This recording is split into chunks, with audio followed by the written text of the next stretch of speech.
Amém, boa noite, paz seja convosco. Amém. Nós vamos fazer uma leitura hoje. Mudou o tempo, não sei vocês, mas novamente peguei uma gripe terrível. Orar para as crianças. Acho que amanhã. Bem que tem a Você só precisa ter pressa de vir, não. Vem, criançada. Vem, que horas é? Cadê a outra coleguinha? Olha aí.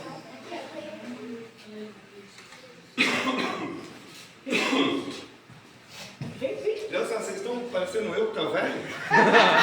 Vem, criança. Tá faltando a coleguinha ali. Vamos orar. Chega a minha idade, vocês não andam. Vamos orar, Pai, em nome de Jesus. Nós pedimos, Pai, a Tua proteção, a Tua graça, meu Deus, para a vida dessas crianças que vão estar, Senhor Jesus, lá em cima, aprendendo também um pouco da Tua palavra. Vida da nossa irmã Jô, Senhor, que está lá também, Senhor Jesus, cuidando deles, Pai, também apresentando a Tua palavra, Pai. Guarda a vida deles e que daqui a pouquinho eles possam voltar em nome de Jesus. Amém. Amém. Romanos capítulo 12, verso 1. Então as crianças, elas vão para o culto. Nós só estamos aqui entre adultos, né? Então, eu diria que ninguém ia ficar se andando. Mas hoje, que a voz está pior ainda, né? Podia até não pregar hoje, mas Deus me deu uma mensagem, eu quis compartilhar com vocês. Então, todo o silêncio possível, né? Se quiser, precisar tomar uma água, levante a mão que alguém te leve essa água. Banheiro só em último caso mesmo. Se der para segurar, eu agradeço em nome de Jesus. Romanos capítulo 12, verso 1 e verso 2. Rogo-vos, pois, irmãos, pela compaixão de Deus, que apresenteis o vosso corpo em sacrifício vivo, santo e agradável a Deus, que é o vosso culto racional. E não vos conformeis com este mundo, mas transformai-vos pela renovação do vosso entendimento, para que assim possais experimentar qual seja a boa, agradável e perfeita vontade de Deus. Podemos vos assentar. Hoje nós vamos falar um pouquinho sobre metanoia, a mente transformada, a mente que muda, a mente que se renova. A maior batalha espiritual não está concentrada fora do nosso corpo. Ela está concentrada dentro de nós, na nossa maneira de pensar e de, através do pensamento, de agir. A maior batalha, ela trava-se na nossa mente. É aqui que eu venço e é aqui que eu perco. Tanto é que quando Deus chama Caim a uma conversa, ele diz assim: Caim, o desejo já está no coração. Enquanto estava na mente de Caim a intenção de cometer um ato contra a vida do seu irmão, ele segurou. Mas quando desceu para o coração, ele não teve mais domínio. Enquanto estiver na nossa mente, nós vamos controlar. Mas se permitirmos que as emoções elas desçam para o coração, e o coração é enganoso, nós vamos perder o controle. Aí é o que a Bíblia fala sobre as paixões mundanas, as concupiscências da carne. E todas elas nascem primeiro no nosso pensamento, no nosso jeito de pensar a respeito de um assunto. Então ele é muito sério, esse assunto, a ponto de Albert Einstein dizer: uma mente que se abre para o aprendizado jamais voltará ao seu tamanho original. Então ele diz que quem se dispõe a aprender jamais volta atrás. O conhecimento em todas as áreas vai tirando as trevas da nossa mente, vai tirando a obscuridade e vai nos dando a oportunidade de aprender, e quanto mais aprendemos, mais temos o comando da nossa vida. O governo, estou falando a nível mundial, o que ele quer é uma geração imbecilizada e emburrecida. O governo, ele não quer que a geração, principalmente a geração desses jovens aprenda, tenha uma profissão. Por isso que as faculdades hoje, elas são palanque político e não ensinam praticamente coisa nenhuma diante do que era o ensino há alguns anos atrás. Mas a partir do momento que eu decido aprender, eu não tenho um retrocesso mental. A minha mente não volta mais a se apequenar, porque os próprios neurônios não aceitam isso. Os próprios neurônios, eles lutam para o crescimento. E quanto mais sábio, mais inteligente for, porque há uma diferença de uma pessoa inteligente e de uma pessoa sábia. A pessoa inteligente, ela aprende com o erro dos outros. Ou melhor, a inteligente aprende com os seus erros. E o sábio aprende com o erro do outro. Eu preciso errar para aprender, então eu vou sofrer na vida. Agora, se eu vejo alguém errando, e eu falo, eu não vou errar porque aquela pessoa sofreu, eu deixo o sofrimento de lado e aprendo sem dano algum e sem nenhum trauma material ou espiritual. Certo? Então, a mente, ela precisa estar aberta, ela precisa estar em constante evolução.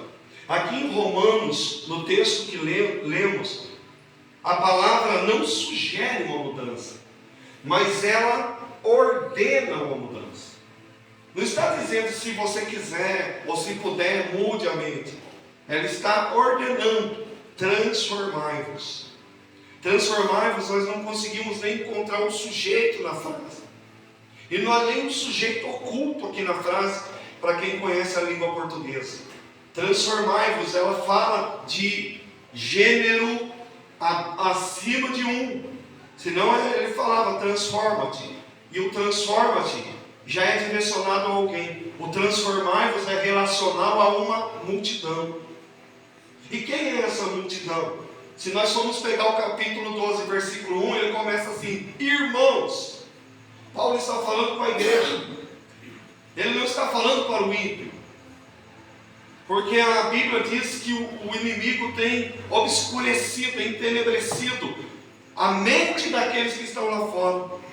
E eles têm o pecado como natural, o que é errado como certo, e o mal como bom.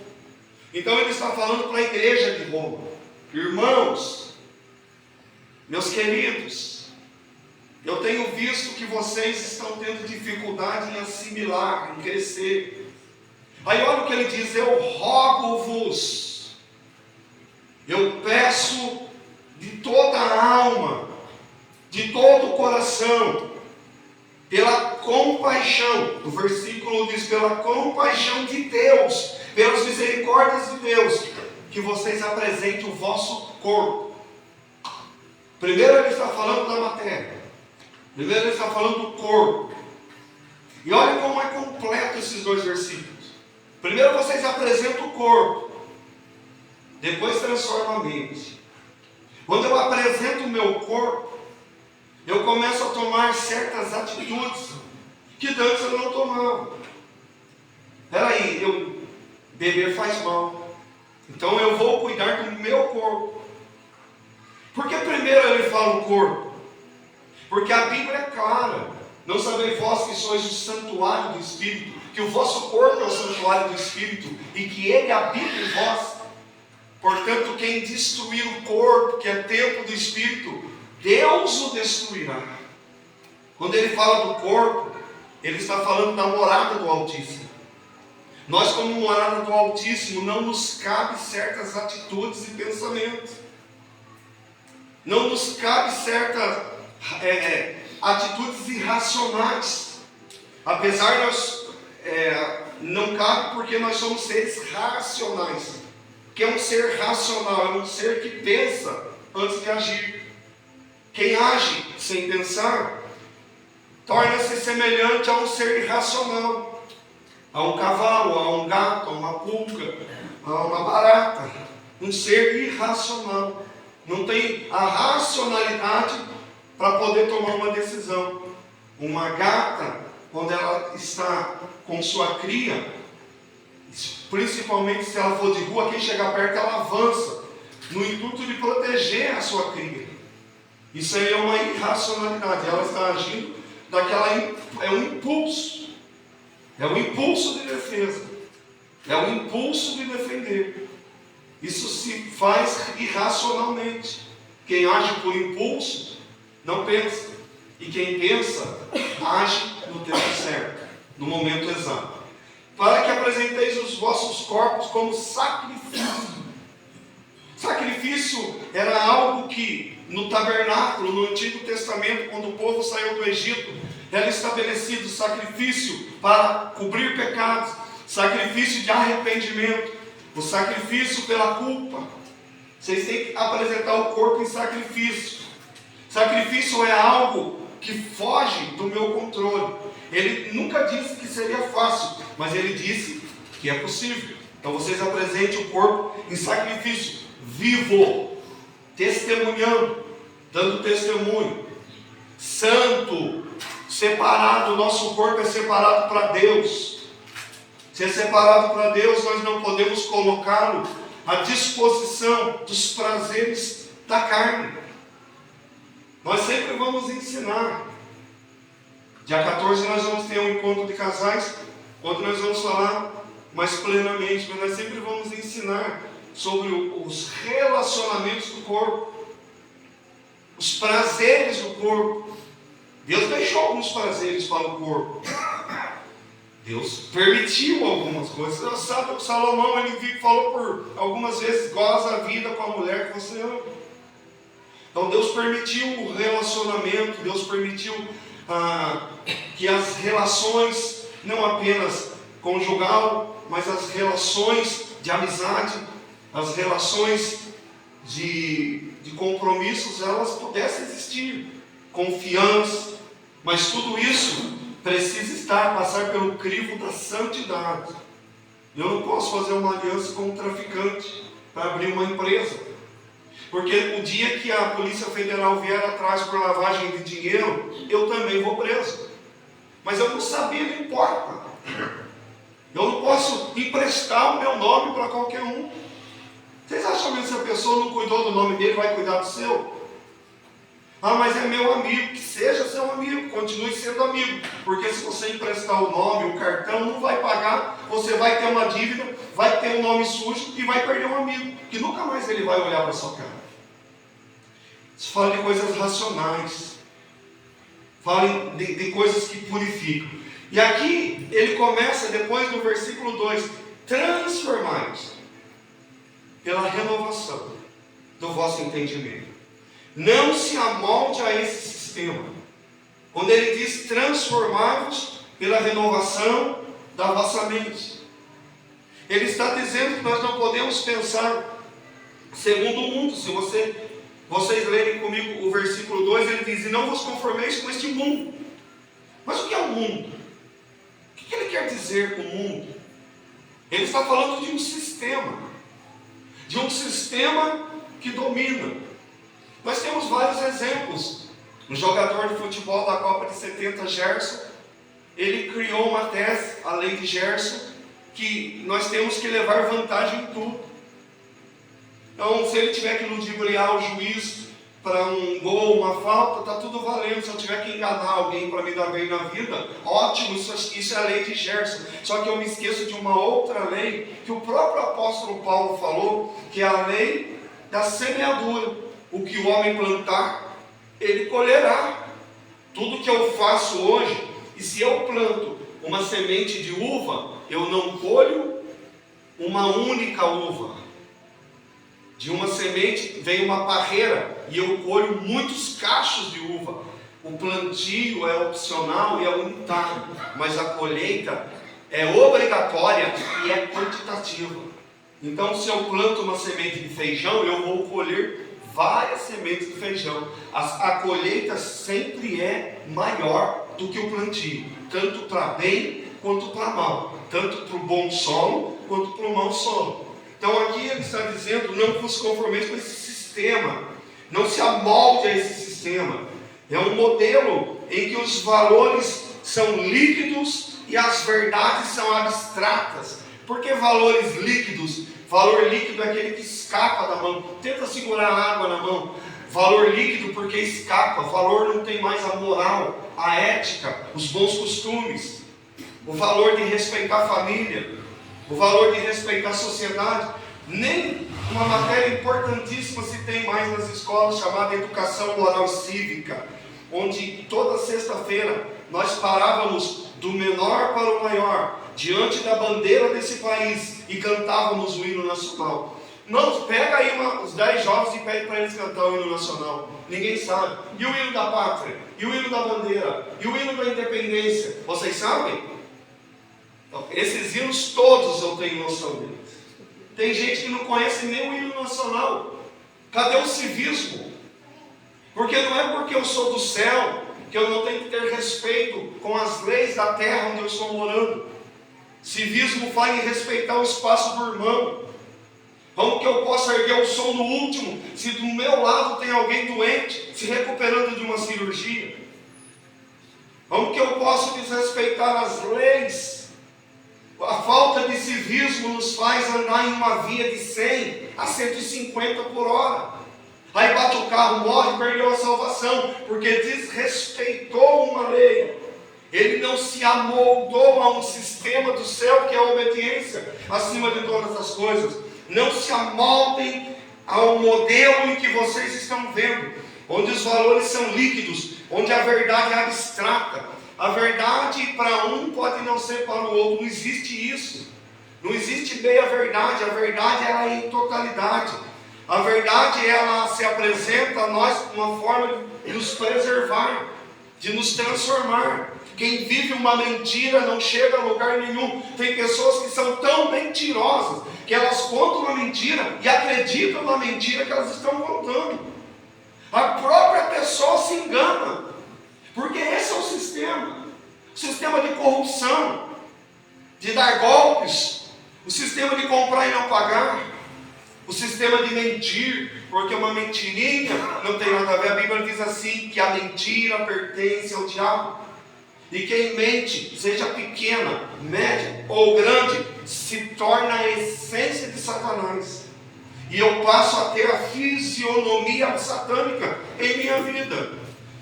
Então nós precisamos não nos amoldar, não seguir esse modelo. O cristão não é chamado a adaptar-se, mas a transformar-se. Deus não nos deu um adaptador. Lembra daqueles adaptadores que tinha de mudança de voltagem?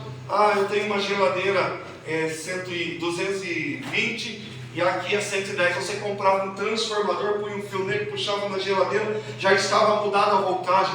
Deus não nos fez como transformadores, Deus nos fez como renovadores.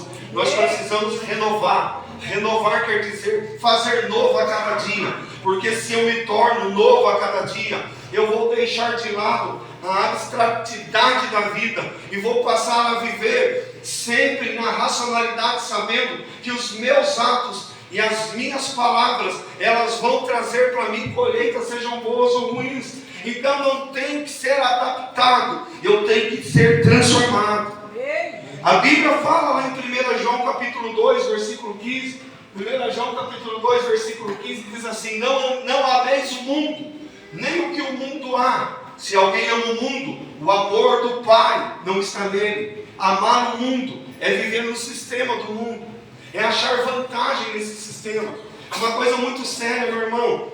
Quem vê um assassinato e não faz nada para impedir esse homicídio, quem vê um homicídio e não faz nada para impedir o homicídio, podendo ter feito alguma coisa, vai ser preso por cúmplice. Ele é cúmplice disso. Ele está no lugar errado, na hora errada, e não fez nada para impedir aquilo. Mesmo que ele tenha tentado, faz um telefonema, chama uma autoridade, faz alguma coisa, não, vai ser cúmplice de um ato que ele não quis cometer e vai ser preso pelo mesmo ato.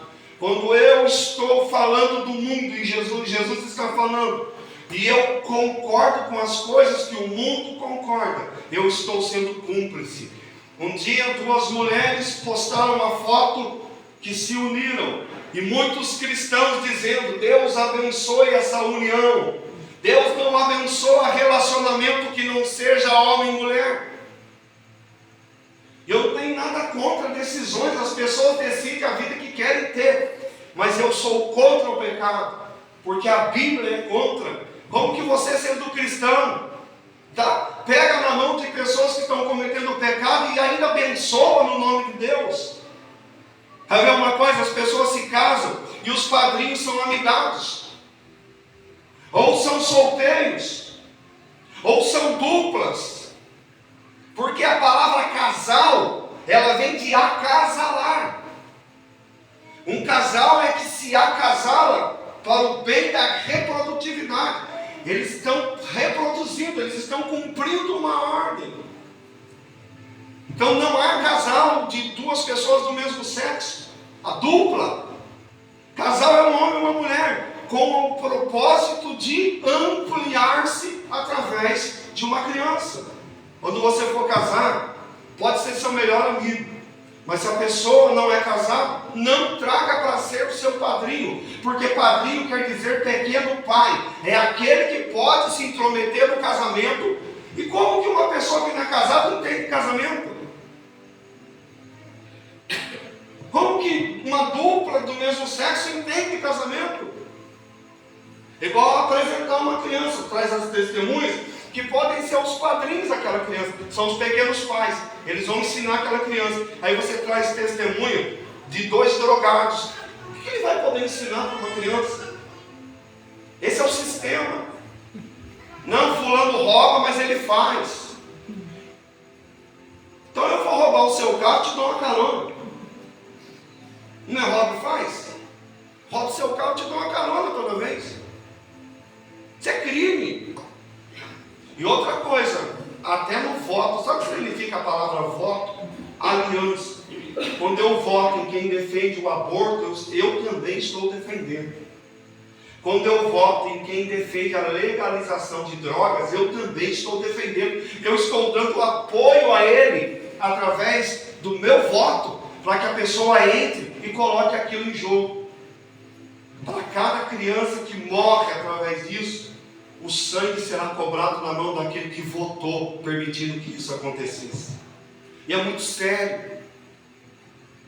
Isso aí é algo terrível, que a igreja não está se atentando a isso, porque a normalidade entrou no nosso meio. Tudo pode, tudo é possível, desde que seja feliz. Nem tudo é possível, porque aquilo que não tem a bênção de Deus, no final nunca será felicidade, mas será plena infelicidade, derrota e fracasso. Aqui ele está dizendo da transformação. O mundo quer moldar, mas Deus quer transformar. Não ameis o mundo, nem o que o mundo há. Se alguém ama o mundo, o amor do Pai não está nele. Não dá para ter ao mesmo tempo o amor do mundo e o amor de Deus. Jesus disse: não pode uma fonte jorrar 2 tipos de água. Ou ela jorra água doce ou salobra, ou é água boa ou é imprópria.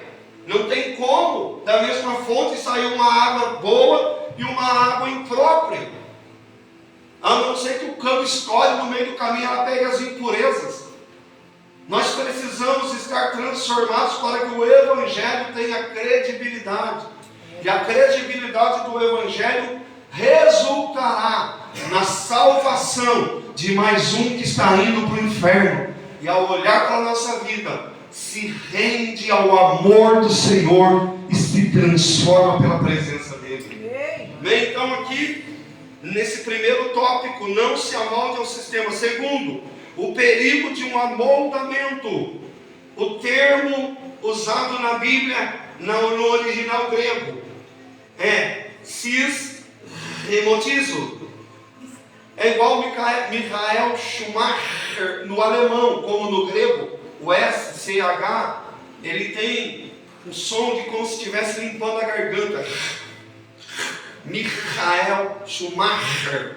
Aqui nesse significado, se motizou, ele está falando de assumir a forma exterior de algo que não reflete o interior. É um cristão que apoia drogas, é um cristão que apoia o crime, é um cristão que apoia o aborto. Está falando de algo externo que não reflete aquilo que nós dizemos ter lá dentro. Porque se alguém está em Cristo, nova criatura é. As coisas velhas se passaram, tudo se fez novo. Então reflete-se no interior, no exterior. O que eu sou, as atitudes que eu tenho, as palavras que eu falo, estão dentro de mim. Porque a Bíblia diz que a boca é a torneira que jorra a água que tem no coração. A boca fala do que o coração está cheio. Ninguém vive falando mentira cheio de verdade no coração. Então aqui ele está falando de assumir a forma exterior de algo que não reflete no interior. O amoldamento é sutil. Ele começa com concessões sutis e termina com a identidade corrompida, que é a mesma coisa, Juízes 16:20. Ele começa sutil, ele começa devagarzinho, mas depois ele destrói a identidade. E disse ela: os filisteus vêm sobre ti, Sansão. E despertou ele do seu sono e disse: sairei ainda desta vez como dantes, e me sacudirei, porque ele não sabia que já o Senhor se tinha retirado dele. É tão sutil. Hoje eu não vou na igreja. Hoje eu não vou no culto. Não, é tão sutil que nos faz achar que a Santa Ceia não significa nada. Tem muito cristão que não está sentado nesses bancos ou banco de outra igreja, que está aqui porque eu não vou tomar ceia porque eu pego. Então é melhor continuar pecando do que participar da mesa do Senhor. Há uma consequência se Jesus voltar e eu não participar da mesa, eu não subo. Porque a Santa Ceia não cura ninguém. A Santa Ceia não liberta ninguém. A Santa Ceia só tem um significado: unidade entre Deus e a igreja, e unidade entre o irmão e o outro irmão. Isso é ser parte do corpo. Quando eu tomo a Santa Ceia, eu estou dizendo: eu estou ligado a Cristo. E os meus pecados eu vou transformando dia após dia, mudando a minha mente, para que um dia eu me pareça com Ele, para que um dia eu tenha em mim a mente de Cristo. E a mente de Cristo, ela transforma e ela muda. Então ele é sutil, começa com concessões sutis e vagas e termina com a identidade corrompida. Quem se amolda se perde, quem se transforma se encontra. Quem se amolda se perde, ele vai perdendo a identidade, ele vai perdendo quem ele é. Poxa, mas o fulano era tão certinho e agora vive essa vida profana. O fulano, ele era tão ético e agora vive essa vida tão imoral. Quem se amolda se perde. Se eu quiser me amoldar para agradar as pessoas, eu vou me perder na caminhada. Eu preciso ser o que eu sou. Você precisa ser quem você é. Porque se Deus te escolheu entre milhões de espermatozoides, é porque só você tinha a característica que Ele procurava para transformar a sociedade putrefa e derrotada da qual nós estamos vivendo. Só você tinha essa característica. Então não tente ser outra pessoa. Não mude sua personalidade. Não mude o seu estilo, porque eu preciso agradar. Continue sendo quem você é. Porque se fosse para mudar, Deus teria escolhido outro espermatozoide. Eu queria tanto ser mais calmo. Se fosse para você ser calmo, Deus teria escolhido alguém mais calmo que morreu e nem história teve e teria te descartado. Se Deus te escolheu naquela corrida, é porque o seu DNA tem a marca da transformação que pode transformar a vida de outras pessoas. Mas isso tudo procurando o quê? Melhorar. Não se amoldar, mas ser transformado, ser mudado. Na terceira coisa a respeito do amoldamento vem da palavra metanoia. Metanoia, mudar a partir de dentro. Tem gente que vai para a igreja, ele quer mudar comprando ternos. Tem irmãos que vêm para a igreja, acham, não, na igreja agora eu só vou usar vestido, só vou usar saia. Tem umas saias hoje que é preferível andar de bermuda. Porque a saia começa o corte aqui, vai até lá no pé. A pessoa vai andando, a perna sai tudo de fora. É melhor. Tem uns que aperta, aquela saia que aperta assim. Se a irmã virar, meia dúzia de irmãos já pecou na igreja. Então é melhor usar uma calça mais larga do que uma saia daquelas que faz as pessoas pecarem. Que destrói o reino de Deus em nosso coração. Só vou usar de terno, só usa terno, mas vive dando golpe para todo mundo. significa nada. A mudança tem que vir de dentro. É o coração transformado, é a mente mudada. São as atitudes repensadas muitas vezes. Não posso mais cometer essa atitude, não posso mais dizer isso, não posso mais agir dessa forma, porque Ele está em mim. Se Cristo está em mim, eu tenho que ser transformado por Ele, eu tenho que permitir, porque quanto mais eu resisto à mudança, mais vai doer. Quanto mais resistir a um conserto, mais dor você vai sentir. Então se transforme logo e pare de sofrer, e pare de viver uma vida com sofrimentos e percas. Metanoia vem do grego metamorfó, que diz exatamente isso, mudança a partir de dentro. Não se trata de um novo comportamento, mas de uma nova maneira de pensar. Não é um novo tipo de comportamento, mas é um novo jeito de pensar antes de ter uma decisão, que me faz pensar além de como eu me comporto, porque quem está dirigido pela mudança não se preocupa com o que as pessoas vão dizer, porque ele sabe o que ele está fazendo e por que ele está fazendo, e mesmo que desagrade a cidade inteira, eu estou no caminho certo, porque eu vou deitar no meu travesseiro e vou apagar e acordar no outro dia, porque a consciência está tranquila. E outra coisa também, a certeza da salvação está tranquila. Pega aí na gaveta o negócio da ela. Eu separei para ela.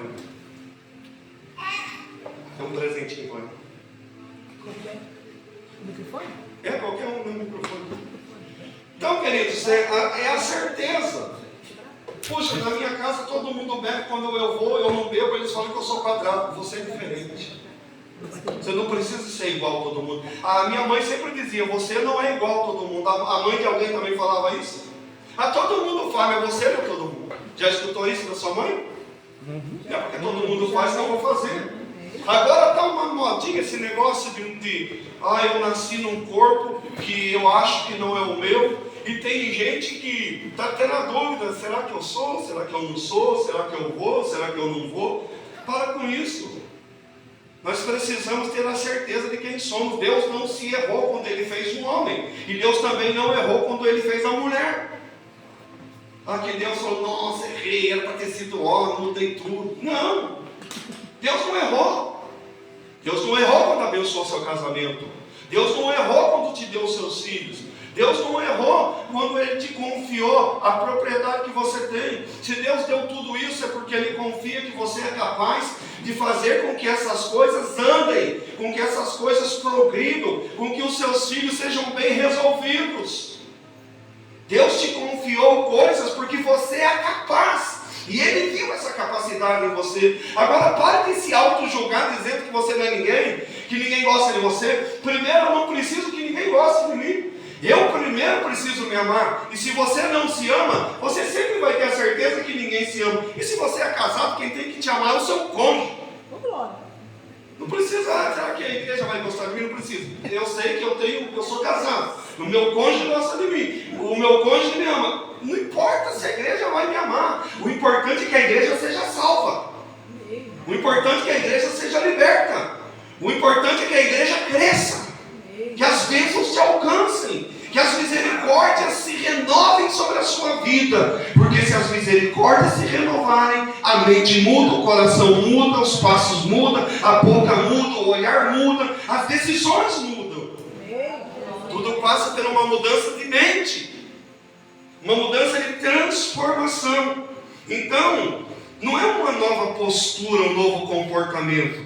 A renovação ocorre pela palavra, que ela reflete os valores corrompidos do mundo e planta os valores do reino de Deus em nossa vida. Efésios 4:23. Ela reflete o meu erro e ela implanta em mim o reino dos céus. E vos renoveis no espírito da vossa mente.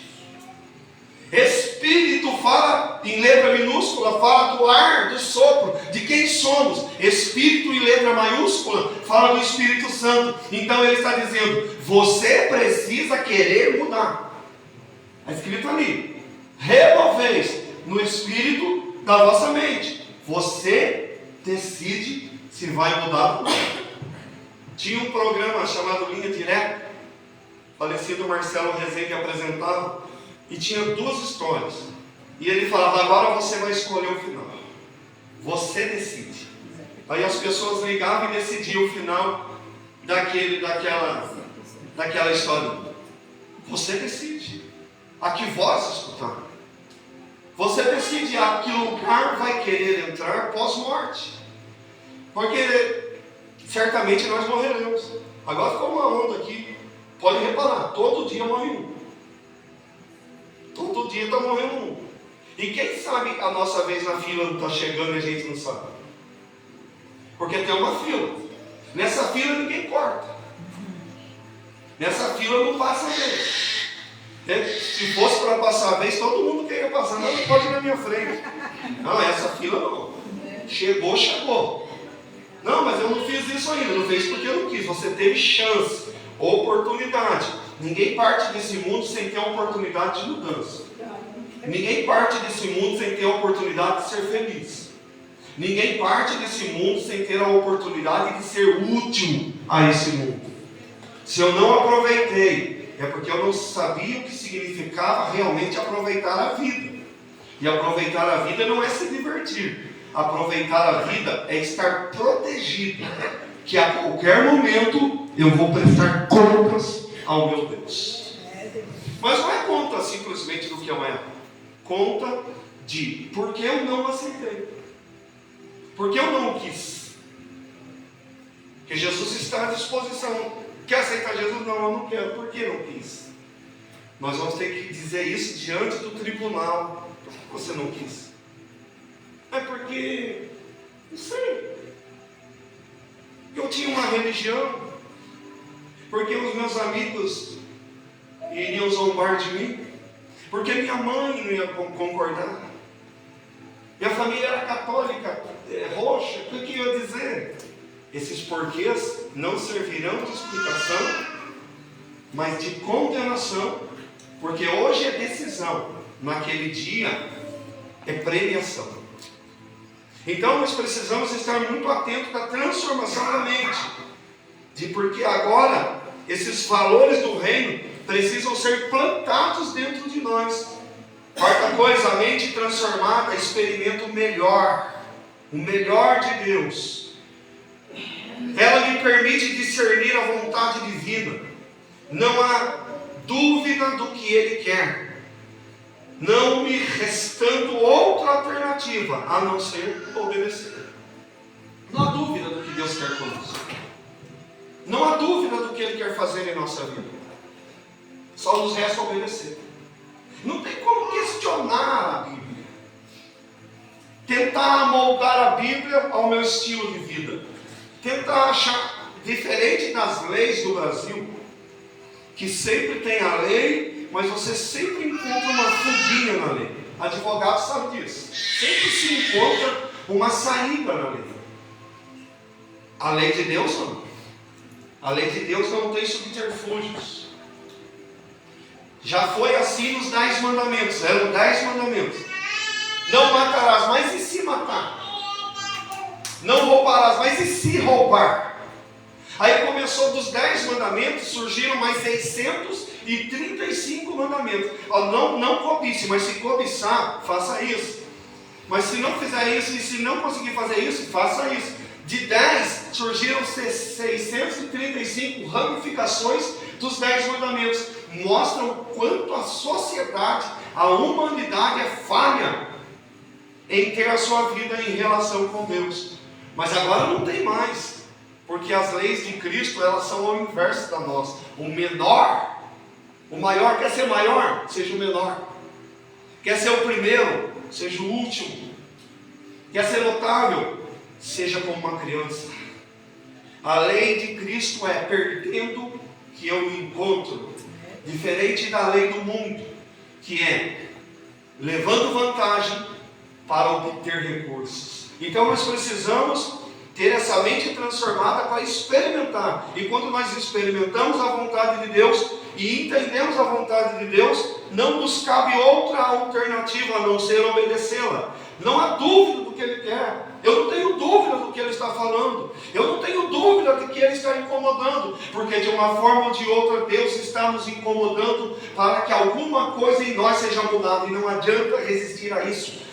O que é preciso é apenas mudar. Então, resistir só vai me fazer sofrer ainda mais. Muitos oram por bênção, mas recusam-se passar pelo processo da transformação, porque o processo da transformação nos proporcionaria viver regalado. 1 Coríntios capítulo 2, versículo 16. Porque quem conheceu a mente do Senhor para que possa instruí-lo? Nós temos a mente de Cristo. Eu preciso instruir, eu não preciso querer completar aquilo que ele pensa ao meu respeito. Eu preciso apenas estar em sua vontade, transformado, porque eu tenho a mente de Cristo.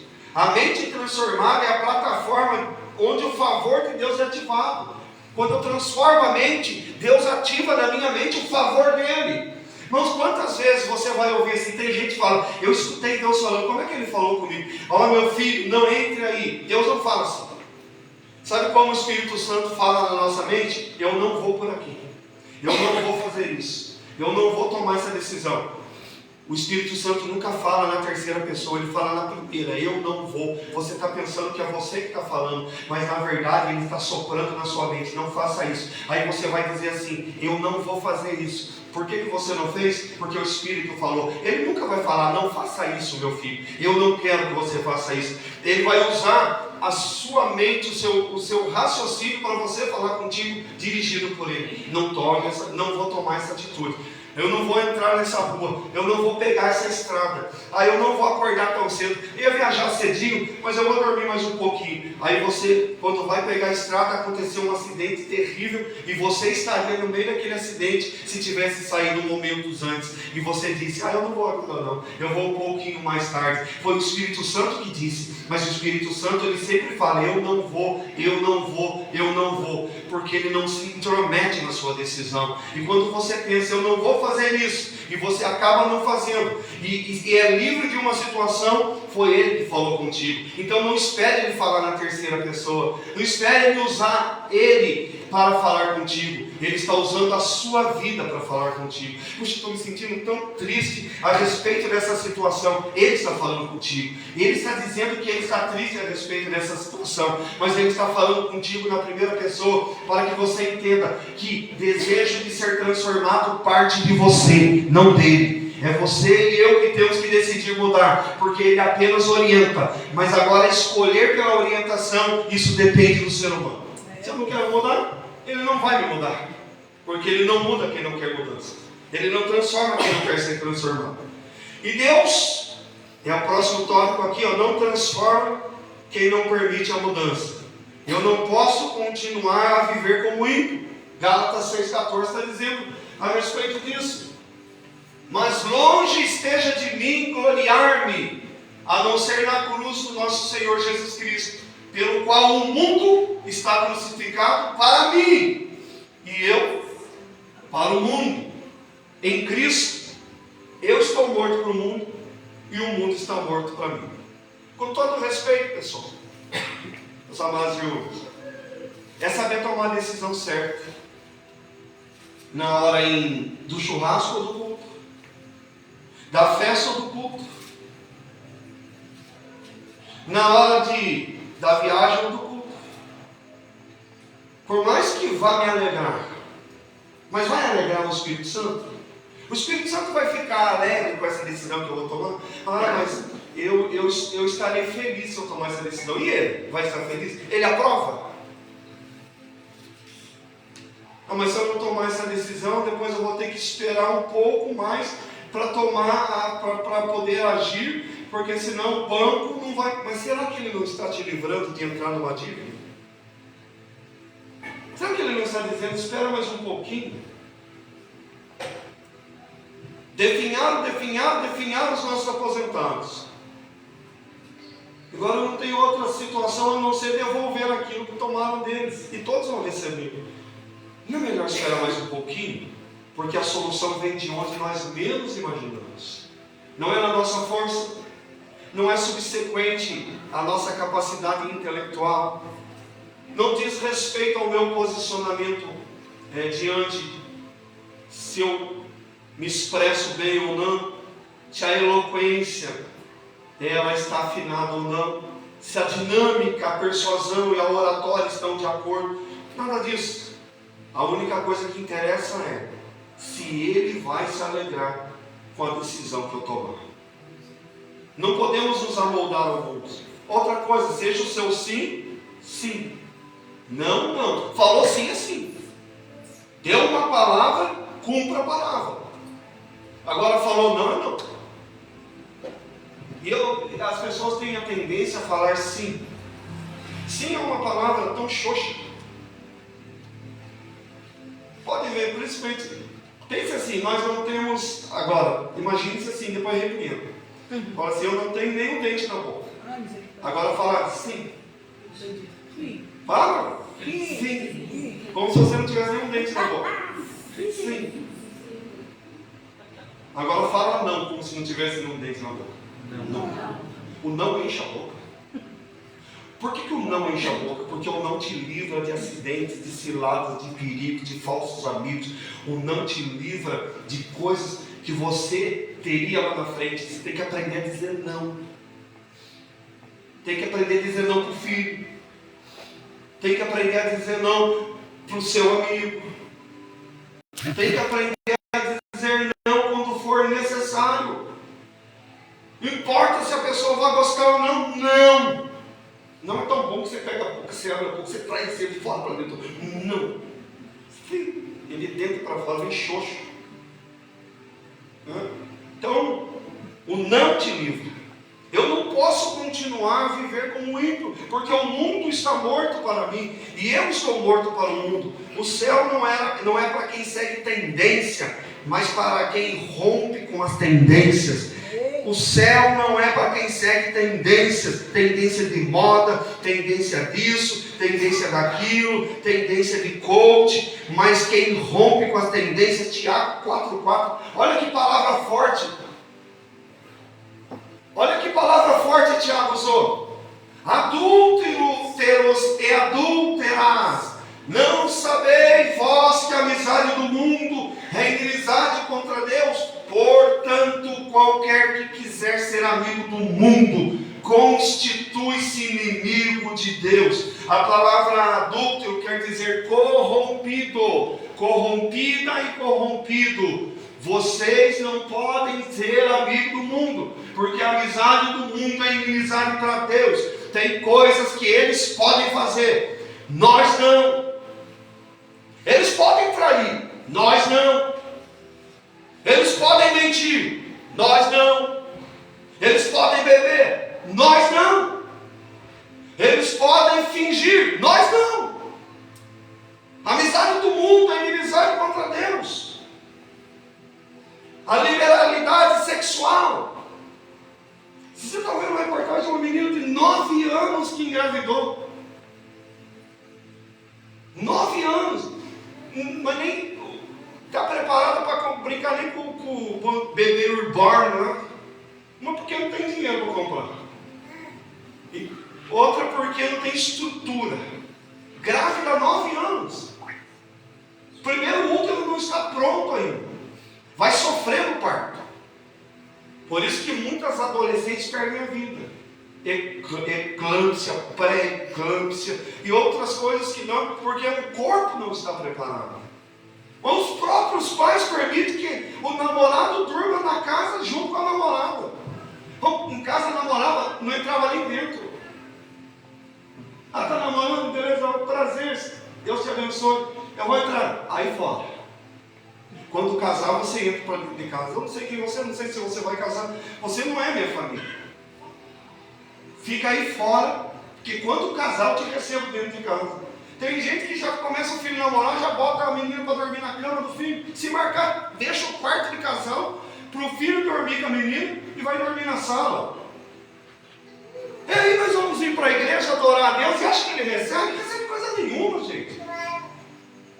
Eu não tenho dinheiro, eu sei que eu não vou pagar, mas amanhã eu vou comprar, porque eu preciso comprar um guarda-roupa, eu vou comprar um guarda-roupa, mas eu não vou pagar mesmo. Você já sabe que não vai pagar, sabe que não vai ter dinheiro. Daí vem na igreja para adorar a Deus. Você acha que Deus recebe essa adoração? A igreja, ela se acostumou a ouvir meias verdades. Na verdade, a igreja se acostumou a ser enganada. A bênção vai te alcançar. Porque se não der certo no começo, vai dar certo no fim. Coisíssima nenhuma. A bênção só vai me alcançar se eu andar de acordo com o que esta palavra me ordena. Andar de acordo com o que esses livros me instruem e me levam. E a Bíblia não é dura coisa nenhuma. Eu que quero viver errado. Eu que quero viver uma vida profana. Tem gente que não consegue ouvir não. Vai Itapeva tem um domingo. Depois ninguém ele está de bonzinho, não sei o que lá. Primeiro não que os pastores falam para ele, ó. Aí vai para outra igreja, fingir de coitado, não sei o que lá. Ah, pobre de mim, porque ninguém me ama. Primeiro não que ele ouve, ele ó, espana. Vai embora. Os meus pastores, todos eles eram rígidos, duros. O que eu ouvi não do meu pastor. E às vezes eu não achava nem que era maldade. Eu falei, pastor, posso orar no monte? Ele falou, não pode. Não, era vigília. Não pode não, porque o vizinho está reclamando da vigília. Mas pastor, se é o diabo, falou, seja o diabo, mas eu não quero que você vá. Eu não fui. Eu só ia orar. Nós saímos na vigília. Mas o meu pastor falou que não. Mas foi de boa? Não, foi de boa. Questionando, porque a gente não obedece primeiro, a gente sempre questiona. Aí depois eu pensei e falei, não, o pastor está certo, ele que vai responder. Se a polícia baixar lá do barulho, quem que é o pastor da igreja? O Joel está dormindo, bora ali na frente, é ele que vai responder. Então está certo ele preservar a igreja, preservar a minha pessoa, preservar os vizinhos, preservar o nome dele. E às vezes a gente não entende. Então nós precisamos nos adequar, porque o céu é para quem não segue tendências. Deixe o Espírito Santo te transformar e seja feliz. Não resista à transformação. Não resista à mudança. Eu quero nas águas purificadoras de Ezequiel. Não sei se é 47 ou 37, não me lembro agora. Aí eu quero entrar nas águas bater o martelo. Tá bom, água no martelo, água no tornozelo, ótimo, só quero ficar refrescando o pé. Tem hora que tem que ir até as águas do joelho. Aí a água no joelho está ótimo, já cheguei com a água no joelho. Não, tem hora que a água tem que estar no ombro, nos artelhos. Já cheguei com a água nos artelhos, agora eu não vou mais. Não, tem hora que tem que nadar. O que é nadar? Nadar é sentir a liberdade de se locomover pelas águas. Não basta a água no tornozelo, não basta a água no joelho, não basta a água no ombro. É um relacionamento profundo com Deus. E esse relacionamento profundo, ele parte de uma decisão de permitir que Ele guie a minha vida. De que Ele estruture o meu ser, para que o meu ser possa refletir a imagem de Cristo a todos aqueles que me veem. Nós temos que viver a ponto se as pessoas forem falar ao nosso respeito, tem que ser mentira. Fulano tem amante, você vai olhar e falar, mentira, fulano não tem, eu conheço fulano. As pessoas têm que mentir para falar algo de você. Porque se elas quiserem falar a verdade, elas vão dizer que você é honesto, trabalhador, pai de família, abençoador. Ele fala, mas isso é muito longo o texto, mas é Ezequiel 47, a partir do 4, fala que ele mediu, fez passar, aí a água estava nos pés, depois a água nos joelhos, água nos pés, água no joelho, água nos lombos e água profunda. São 4 níveis de relacionamento. Um dia eu vou pregar isso para vocês, é só para alertar. Depois leia esse capítulo 47 de Ezequiel, você vai entender. Para encerrarmos, infelizmente hoje em dia as pessoas não querem mudar. As pessoas não querem mudar, pois a mesma é gerada, a mudança é gerada pelo confronto. O confronto constrange. Sem mudança, não há conquista. As pessoas não querem mudar porque elas não querem ser confrontadas. Sem confronto não há mudança. Agora começou a surgir um monte de coisa, Estados Unidos que sanciona um, sanciona outro, e o que eles estão preocupados? Confronto, porque eu apenas sou acostumado a fazer o que me dá na telha, fazer o que eu acho certo, eu que mando, é eu que faço. Quando eu sou confrontado, dói. Ninguém gosta de ser confrontado. Quando a esposa descobre um caso do marido e confronta, ele não vai gostar, né? Mas assim, quem falou? Que não sei o que lá. Onde já se viu isso? Quando o esposo descobre que a esposa está gastando um pouco, mas ele confronta, ela não vai gostar. Ninguém gosta, irmão. Você acha que algum pai gosta que chama a atenção do filho, mas às vezes é preciso? Tem pai brigando com um professor que está chamando a atenção do filho na escola. Vai dar educação em casa. E educação não é a escola que dá, não é a igreja que dá, a educação vem de casa. A escola instrui, a igreja orienta, educação é o pai que tem que dar. A criança é sem educação, não é culpa da escola, não é culpa da igreja, é culpa de quem cria, que não dá limites, que não impõe respeito, que não impõe quem manda. Minha casa eu sempre deixei claro, quem manda sou eu. As leis aqui são minhas. E acabou. Hoje os jovens fazem o que querem, as crianças fazem o que querem. Se for seu neto, tudo bem. Depois que se você é avô, você está nem aí, você já educou um outro, já instruiu um outro. Aí o neto é o contrário, a gente estraga mesmo. Não pode comer doce. Você vai em casa, já começa logo com 2 bombons na boca. Não pode ir lá, aqui pode. Tirando o neto, quem educar o neto, que seja os pais. Eu quero estragar mesmo. Meu papel é esse. Chega de educar, já eduquei muito, mas vamos estragar. Não pode 4 a cada avó. Ali pode. Criança divide um quarto com 10, mas na casa dos avós tem um quarto só para ela. Aí não quer mais ir embora. Aí não quer mais sair. Nós precisamos instruir. Todo mundo precisa de instrução. Sem instrução nós vamos perder a nossa vida. E outra, se a pessoa não te ama, ela nunca vai dizer que você está errado. Ela vai sempre falar, não, uma hora Deus muda. Uma hora nada, querido. É o dia que eu quiser. Quero mudar, quero ser transformado, quero ser abençoado. Então guarde essa palavra, que nós chegamos na metade do ano. Até agora, o que você produziu para você? Seus sonhos estão acontecendo?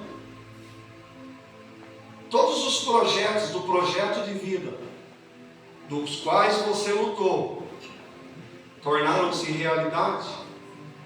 Eu tenho 12 projetos de vida. 6 ou 7 já aconteceram. Porque eu preciso que eles aconteçam. Eu vou fazer de tudo para eles acontecerem. Porque não basta pegar um papel e escrever o que você quer e depois passar o tempo você esquecer daquilo. E a dieta que ia fazer em janeiro fez? Perdeu quantos quilos? E a viagem que ia fazer? Não falou que ia descansar mais, amém? Está descansando ou está trabalhando mais? E a atenção que ia dar para a família? Hoje, essas crianças que estão aí em cima, elas já chegaram ali 8, 9 anos. Daqui a pouco, quando os pais olharem, elas já terão 18. Isso passa muito rápido. Então vocês não podem perder essa fase. Deixa de sair com os amigos, deixa de estar em festa, pega essas crianças, leva elas para um balneário, cria memória ativa nessas crianças. Isso é memória ativa. Tem uma igreja, a igreja lá de São Paulo, a igreja do pastor Marcos Soares, esqueci o nome do bairro, fica no limite da zona leste de São Paulo. Eles criaram memória ativa. Hoje tem pessoas que são adultos que começaram crianças naquela igreja. Sabe o que eles faziam? Todo culto na sala das crianças, ela estourava com uma pipoca, ele estourava a pipoca, que é, sabe aquela de cinema, cheiro de manteiga? Todas as vezes elas estouravam a pipoca. Toda vez que a criança sentia o cheiro da pipoca, ela lembrava da igreja. memória ativa, memória fotográfica. Olha, todas as vezes que eu senti o cheiro da pipoca, eu me lembro da instrução, da direção. Tem gente hoje lá que é líder, começou criança, é líder da igreja. Todas as vezes que sente o cheiro de pipoca, volta lá na infância. Aí lembra, puxa, o pastor cuidava de mim. Toda vez no culto a gente tinha a mensagem, comia uma pipoca, sentia o cheiro. Crie memória afetiva. Sabe aquele negócio do bolo de fubá? Eu senti o cheiro do bolo de fubá, lembrei da minha avó. É memória afetiva, memória ativa. Memória que está fotografada dentro de você. Nós estamos vivendo um tempo de mudança de mentalidade. Mas daqui a pouco nós vamos fotografar em vocês mensagens que vocês vão lembrar daqui a 10 anos. Quando tiver que tomar uma decisão, porque tem mensagem que é pregada aqui, que você só vai lembrar dela quando você tiver que tomar uma decisão. Aí você vai dizer, puxa, naquela mensagem que o pastor pregou, hoje eu vivi.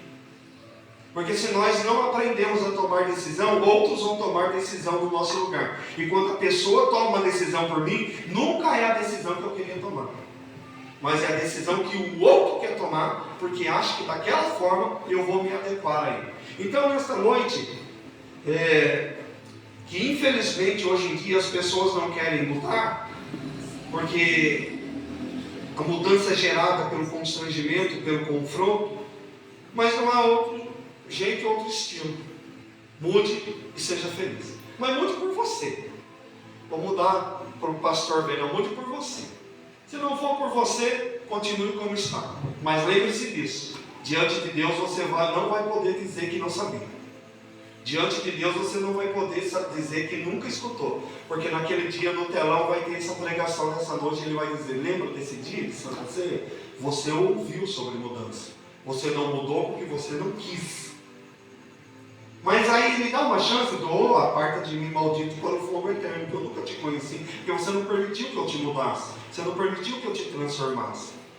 Aí nessa noite você pode, puxa, eu preciso mudar nessa área, preciso ser mais prudente em relação às finanças. Aí naquele dia ele vai dizer, você ouviu a mensagem e aplicou, então você é servo bom, vinde bendito de meu Pai, entra no reino que está preparado, eu preparei um reino para você. Amém? Então mude por você, não mude por seu pai, não mude pela sua mãe, não mude pelo seu marido, não mude pela sua esposa, mude por você. Nós estamos mudando o estilo de mensagem dessa igreja, são mensagens para que você entenda o que está sendo falado. Eu sei pregar aqui, fazer barulho, mas eu prefiro pregar para pessoas inteligentes assimilam. Você vai sair daqui hoje, pelo menos alguma parte dessa mensagem você vai lembrar dela, porque foi em tom ensinável. Nenhum professor ensina assim, 5 mais 5, 8 assim, e 5 mais 25, assim. A criança não aprende, porque ela tem um confronto emocional. Eu tinha 5 laranjas, comi 4, tem quando? Aí a criança levanta e fala, eu aprendi isso, mas era com abacate. Não, você tem que contar no dedo, tem que ter paciência, tem que ensinar. A igreja precisa ser ensinada. Muita gente não gosta de ser ensinada. Então, queridos, Deus está instruindo os sábios remanescentes, porque a geração que virá depois de vocês vai aprender através de vocês. Esses espaços vagos, eu da irmã que está de luto hoje, que a família foi para a Lucélia devido à perca do ente querido. Esses espaços vagos, daqui a pouco Deus vai começar a enviar outras pessoas. Depois que nós estivermos tinindo, Deus vai enviar outras pessoas que você vai ensinar. Você vai trazer características dessas pessoas. Você vai trazer a essas pessoas a dignidade cristã. Mas primeiro Deus está ensinando os remanescentes sábios, para depois ensinar os bebês que vão chegar. Então seja sábio. E quer um conselho? Conselho, se fosse bom, vendia caro. Mas quer um conselho? Aprenda logo e seja feliz. Amém? Deus abençoe.